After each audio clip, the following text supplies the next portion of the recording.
অতএব দলকে প্রথম জিতানোর লক্ষ্যটাই আসল, নিজের সব হতে হবে এরকম কোনো ব্যাপার নেই।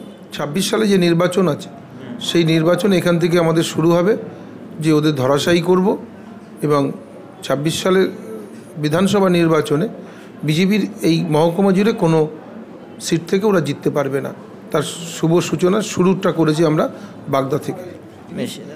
ভারতবর্ষের ইতিহাসে, পশ্চিমবাংলার ইতিহাসেও অনেকে খাদ্য আন্দোলনেও শহীদ হয়েছিলেন, তাদের পরবর্তীতে কেউ মনে রাখিনি। একমাত্র ব্যতিক্রমী নেত্রী মমতা বন্দ্যোপাধ্যায়, যিনি তাদের সহকর্মীদের ভোলেন না। দেখুন, মমতা বন্দ্যোপাধ্যায় বলেছেন যে আমি কয়েকটা জেনারেশন তৈরি করে দিয়ে যাব।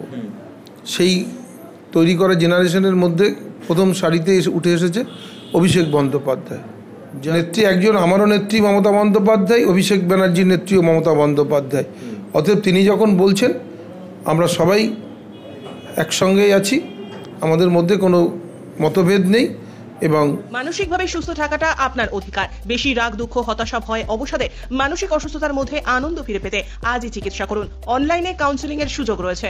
Gate your mind's best friend doctor B G. Dastidar. স্ক্রিনে দেওয়া নম্বরে যোগাযোগ করুন। দীর্ঘদিন ধরে সন্তানহীনতার সমস্যাতে ভুগছেন? আর দেরি না করে আজই চিকিৎসা করান ভারতের অন্যতম প্রধান সারির IVF চিকিৎসক এবং গবেষক ডক্টর সুদর্শন ঘোষ দস্তিদারের থেকে। 40 বছরের অভিজ্ঞতা আপনার সমস্যা সমাধান করবেই। স্ক্রিনে দেওয়া নম্বরে যোগাযোগ করুন।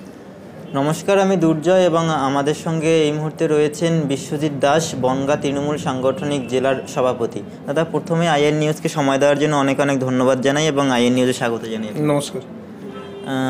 আমরা দেখেছি নির্বাচনের সময়, লোকসভা নির্বাচনের সময় একটা বিষয় তৃণমূল কংগ্রেসের কর্মীদের মধ্যেও বনগাঁ এলাকার সামনে এসেছে, যে আমাদের প্রচারের অন্যতম একটা হাতিয়ার হবে যে বিশ্বজিৎ দাস বাগদায় যখন তিনি বিধায়ক ছিলেন সেই সময় এলাকার জন্য, বাগদার জন্য যে কাজ করেছেন সেটা আমরা অনেকটা বেশি জোর দিয়ে প্রচার করব। তো সেক্ষেত্রে দাঁড়িয়ে মুকুটমণি অধিকারী আবারও দাঁড়াচ্ছেন, তো আপনি কেন না দাঁড়ানোর সিদ্ধান্ত নিয়েছেন? আমি জেলার সভাপতি, স্বাভাবিক কারণে আমাকে সিটটা জিতিয়ে দেওয়ার দায়িত্ব আমার মধ্যে রয়েছে। অতএব প্রার্থী হলে পরে ঠিক সেইভাবে কাজ করা যায় না। প্রার্থী হলে অনেক কিছু বোঝা যায় না। ঠিক আমি যেহেতু দায়িত্বে আছি, আমি অনেক ফাঁকফোকর বুঝতে পারছি, সেইগুলো ভরাট করবার জন্য যেখান থেকে যাকে প্রয়োজন তাকে সেই কাজে লাগাতে পারছি। সেই কারণেই এবার আমি প্রার্থী হইনি। ওই সিটটা আমাদের, এবার উপনির্বাচন আমরা জয়ী হব।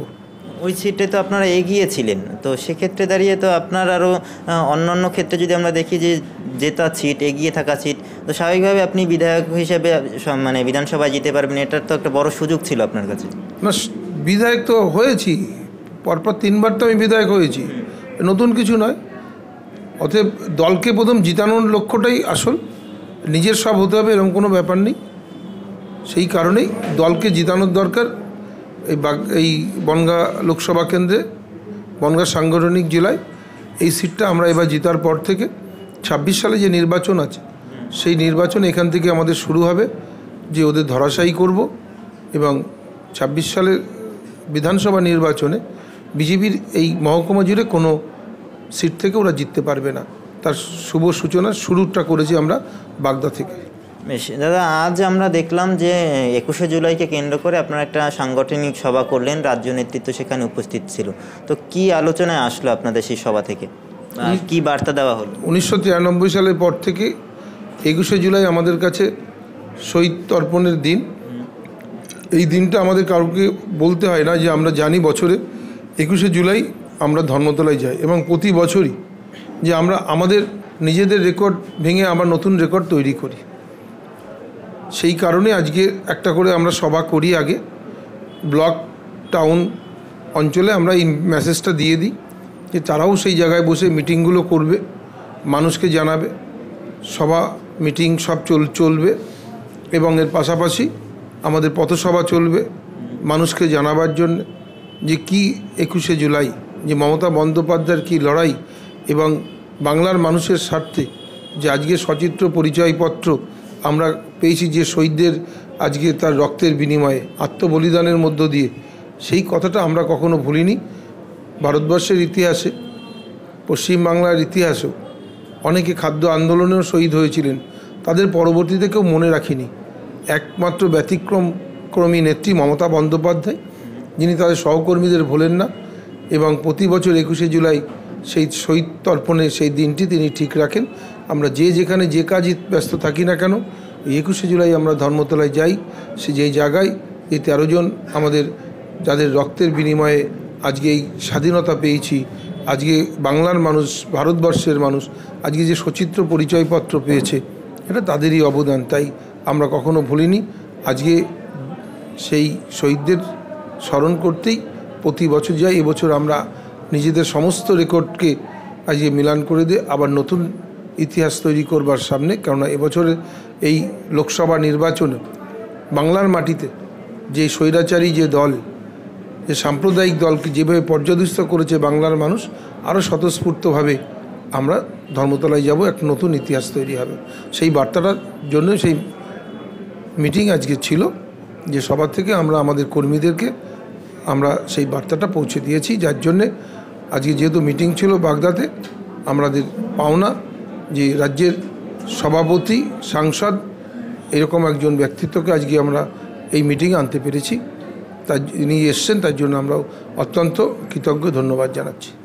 দাদা, এর পরের প্রশ্নটা রাখতে হচ্ছে এই বলে যে আপনি বিভিন্ন সভায় বিভিন্ন জায়গায় যখন বক্তব্য রাখেন তখন তৃণমূলের সৈনিক আপনি, এই কথাটা বলতে শোনা যায় আপনাকে।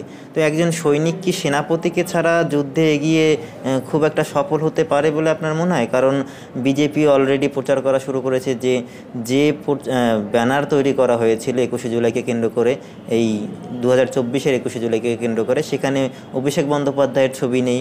তিনি রাজনীতি থেকে কিছুদিনের ছুটি নিয়েছেন, তো তাকে ছাড়া 21শে জুলাই হবে। তো সেখানে একজন সৈনিক হিসাবে আপনার মনে হয় না সেনাপতিকে পাশে পেলে আরও সেটা বেশি সুবিধাজনক হতো? না, দেখুন, মমতা বন্দ্যোপাধ্যায় বলেছেন যে আমি কয়েকটা জেনারেশন তৈরি করে দিয়ে যাব। সেই তৈরি করা জেনারেশনের মধ্যে প্রথম সারিতে উঠে এসেছে অভিষেক বন্দ্যোপাধ্যায়, যার অত্যন্ত দৃঢ়তার সঙ্গে এত সুন্দরভাবে এবারে নির্বাচনও তিনি পরিচালনা করেছেন এবং গত 21শে বিধানসভাটাও করেছেন। নিশ্চিতভাবে যে তার অগ্রণী ভূমিকা অনস্বীকার্য এবং বাংলার মাটিতে নতুন করে যে আলোড়ন সৃষ্টি হয়েছে, উৎসাহ উদ্দীপনা, নিশ্চিতভাবে অভিষেক বন্দ্যোপাধ্যায়কে সামনে রেখে। কিন্তু একথা তো ঠিক যে আমরা আমাদের সকলের নেত্রী তিনি মমতা বন্দ্যোপাধ্যায়। আজকে তাঁর হাতে তৈরি করা দল এবং সমস্ত কর্মীরাই আমরা যারা মমতা বন্দ্যোপাধ্যায়ের সৈনিক হিসাবে জানি, মমতা বন্দ্যোপাধ্যায়ের কর্মী হিসাবে আমরা চিহ্নিত। তাই মমতা বন্দ্যোপাধ্যায়ের পাশে আমরা কেউ কখনো কারোর নাম বড় নয়। একটাই নাম বাংলার রাজনীতিতে, তৃণমূল কংগ্রেসের মমতাময় মমতা বন্দ্যোপাধ্যায়। কিন্তু নিচু স্তরের যারা তরুণ কর্মীরা রয়েছেন আপনাদের বনগাঁ জেলারও, তারা অভিষেক বন্দ্যোপাধ্যায়কে সেইভাবে যদি বার্তা দিতেন তাহলে আরও বেশি উৎসাহিত হয়ে 21শে জুলাইয়ের ধর্মতলায় যাওয়ার জন্য সচেষ্ট হতেন না? না, এরকম কোনো ব্যাপার নেই। আমাদের নেত্রী একজন, আমারও নেত্রী মমতা বন্দ্যোপাধ্যায়, অভিষেক ব্যানার্জির নেত্রীও মমতা বন্দ্যোপাধ্যায়। অতএব তিনি যখন বলছেন আমরা সবাই একসঙ্গেই আছি, আমাদের মধ্যে কোনো মতভেদ নেই। এবং সে অসুস্থ আছে, কিছুদিন ছুটি চেয়েছে, এক নাগারে কাজ করছে, নবজোয়ার থেকে শুরু করে মাইলের পর মাইল হেঁটেছেন এই দিনটার জন্যই। অতএব এই লোকসভা নির্বাচনে অভূতপূর্ব সাফল্য আমরা পেয়েছি। তিনি কটা দিন রেস্টে আছেন, যে তাঁর ছবি নেই এরকম কিছু নেই, সব জায়গায় তিনি আছেন। তৃণমূল কংগ্রেসের সৈনিক, সেনাপতি নিশ্চিতভাবে অভিষেক বন্দ্যোপাধ্যায়। মমতা বন্দ্যোপাধ্যায়ের পরে যে নামটি উচ্চারণ হয় তিনি অভিষেক বন্দ্যোপাধ্যায়। আপনি যেহেতু একজন সভাপতি, সাংগঠনিক সভাপতি বনগাঁ জেলা, সেক্ষেত্রে আপনাদের এখানে যে 21শে জুলাই স্বাভাবিকভাবে প্রচার হবে, পথসভা হবে, সেই সমস্ত ক্ষেত্রে কি মমতা বন্দ্যোপাধ্যায়ের পাশাপাশি অভিষেক ব্যানার্জির ছবি রাখা হবে বা রাখা হবে না, এরকম কোনো নির্দেশ এসেছে? না, এসব নেই। আমাদের কাছে এখানে দেখবেন বাগদাতেও তাই, যে মমতা বন্দ্যোপাধ্যায় নিশ্চিতভাবে আমাদের সকলের মাথার উপরে মধ্যমণি, আমাদের অভিভাবক, সমস্ত কিছু দলের। কিন্তু অভিষেক পরবর্তী প্রজন্মে অভিষেক বন্দ্যোপাধ্যায়কেও আমরা সব জায়গায় রেখে কাজ করি। অনেক অনেক ধন্যবাদ। বিশ্বজিৎ দাস আমাদের সঙ্গে ছিলেন। বিশ্বজিৎ দা, আমাদের সময় দেওয়ার জন্য আপনাকে অনেক অনেক ধন্যবাদ। ধন্যবাদ। মানসিকভাবে সুস্থ থাকাটা আপনার অধিকার। বেশি রাগ, দুঃখ, হতাশা, ভয়, অবসাদে মানসিক অসুস্থতার মধ্যে আনন্দ ফিরে পেতে আজই চিকিৎসা করুন। অনলাইনে কাউন্সেলিং এর সুযোগ রয়েছে। Get your mind's best friend, doctor BG Dastidar. স্ক্রিনে দেওয়া নম্বরে যোগাযোগ। দীর্ঘদিন ধরে সন্তানহীনতার সমস্যাতে ভুগছেন, আর দেরি না করে আজই চিকিৎসা করান। ভারতের অন্যতম প্রধান সারির আইভিএফ চিকিৎসক এবং গবেষক ডক্টর সুদর্শন ঘোষ দস্তিদারের থেকে 40 বছরের অভিজ্ঞতা আপনার সমস্যা সমাধান করবেই। স্ক্রিনে দেওয়া নম্বরে যোগাযোগ করুন।